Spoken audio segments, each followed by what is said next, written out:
we're changing the order here because I unfortunately, or fortunately, have a younger brother who could not make it today. He did, however, leave us with a speech that he recorded that I think I'm now going to play off my phone because he also wanted to say goodbye to my grandfather. So hopefully we can maybe perhaps turn off the mic in case it doesn't work. It was Martin Luther King who said, "The ultimate measure of a man is not where he stands in moments of comfort and convenience, but where he stands at times of challenge and controversy." And by this measure, my grandfather was an extraordinary man and a pinnacle of excellence. Gukar was a selfless pioneer whose commitment to uplifting his communities impacted countless lives. Many of us gathered here today have likely been assisted by him in one way or another. Whenever we spoke, Gukar would always urge me to commit to a purpose larger than yourself and help whenever and wherever you can. Gukar was a beacon of hope and left a legacy to be proud of. And if I or anyone can measure up to be half the man that Gukar was, that would be a life worth living.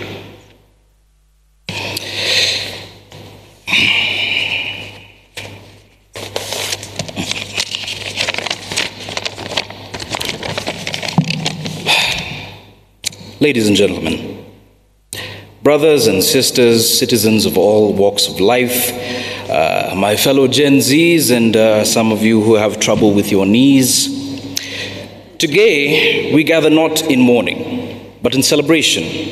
We are not here to reflect on a life simply well lived, but to honor and to toast a man who in his final moments broke free from all title, privilege, and can be observed as all men must be when they inevitably pass. Today, we celebrate my Gukar, the Right Honorable James Maina Wanjigi, a man who thrived on challenge, lived for them, and passed on this spirit to his friends and family. Seeing him at peace, I personally did not feel sadness or loss. I understood that he left us, his family, with one final challenge. The first part of this challenge is the easier one, to truly explain the man we honor here today. You have heard of his victories, his triumphs, his humor, his wit, but there's more. There is a contrast in a man who preached sobriety in every political speech and in every decision, but yet would warmly invite you into his house to share his finest stock of liquid courage. And trust, you needed it if you ever wanted to talk to him or debate him. The man who achieved the heights of providence, prestige, and powerful, prideful position, yet never failed to remind those around him that it was simply God's grace and a little bit of luck that got him to where he was. He was the shepherd boy who dined with lords and kings, but never failed to chew the fat of many a delicious boozy with the most underprivileged of society. This is the man who ran his home with the discipline of a one-party state, and yet would giggle in fear when his grandchildren would chase him around his home, armed with nothing but a pillow and the energy of a 4-year-old. These are not paradoxes or contrasts. This is the man. And unless you are there to experience it, the legend, the myth, the tale of James Maina Wanjigi might seem larger than life. And that is the first part.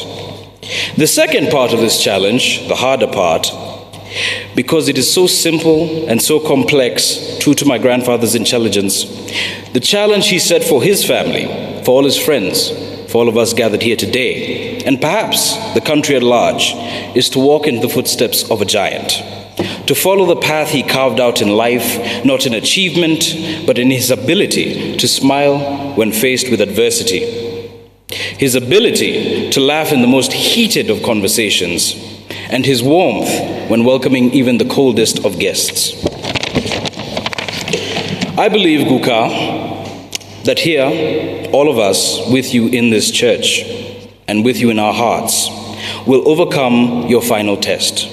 And with that, I say R.I.P.P.P.P.P. to the legend, the Honorable James Maina Wanjigi, EGH.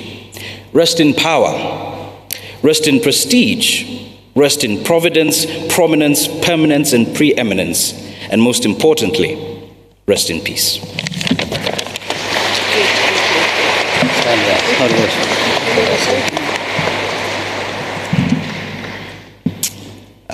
My father, my brother's father, and a father to many of you here today. He was a statesman, a gifted orator, a gentleman, a visionary, and a very gifted businessman. A man who shared platforms with many, from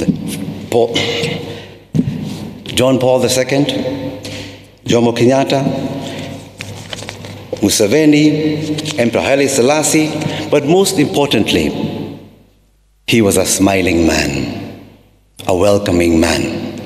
There's no person who would come home and not be gifted with a cup of tea, not be gifted with lunch, and more importantly, gifted with his smile.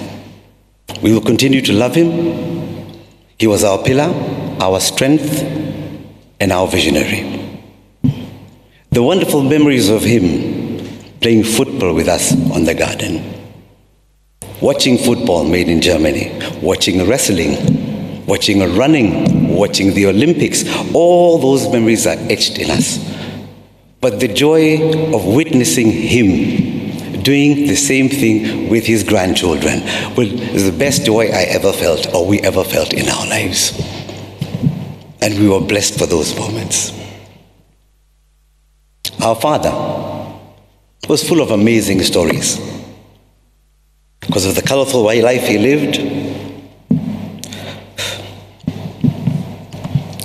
one story I'll never forget was him not knowing what a TV was when he got into America.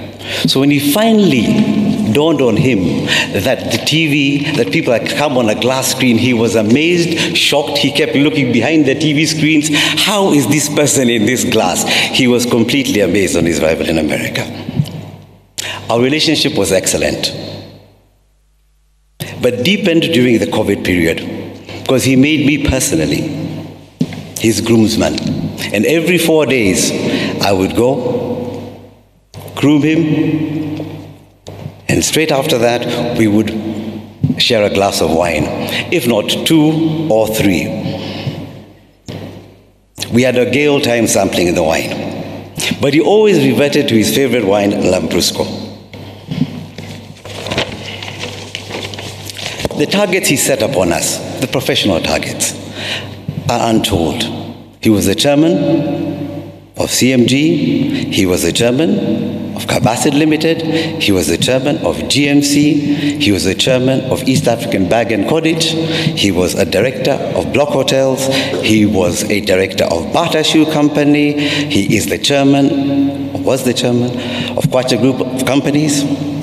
That is his professional legacy that he leaves us. That huge milestone always put us in awe. But over and above that, he didn't just set his targets on his professional career. He set his targets and fulfilled them. For instance, his family target.